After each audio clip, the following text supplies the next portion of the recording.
The daily devotional Christ triumphant the month of February. Seth's descendants settle for less than God's plan. February 2nd. To Seth also a son was born, and he named him Enosh. At that time people began to invoke the name of the Lord. Genesis 4 verse 26, NRSV.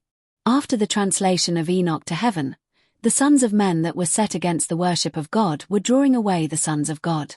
There were two parties in the world then, and there always will be.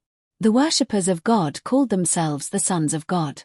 The descendants of Seth went up into the mountains and there made themselves homes separate from the sons of Cain. Here in their mountainous homes they thought to preserve themselves from the prevailing wickedness and idolatry of the descendants of Cain. But after the exhortations and the influence of Enoch were removed from them, they commenced to unite with the descendants of Cain. Here I wish to impress upon your minds that there are always two parties, those who stand as faithful sentinels for God and those who are against God. God has a test and a trial for every living soul upon the face of the earth. There are always witnesses standing faithful to God as representatives of God's righteousness, and those who are opposed to God, representatives of the government of Satan. It is the privilege of all who witness these two parties to choose which party they will be in.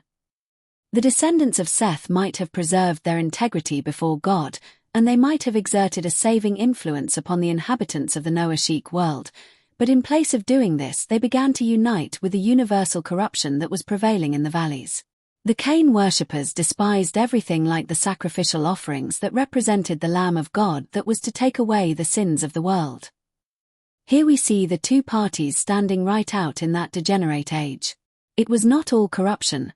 It was not all fidelity. The law of God was trampled under the feet of the Cain worshippers. They were idolaters. They worshipped the creature instead of the Creator. The descendants of Seth acknowledged the power and government and right of the living God to govern. God had borne with the perversity and iniquity of that long-lived race until he declared that he would bear with them no longer. He sent his angels to Noah to tell him what his purpose was in regard to the inhabitants of the old world.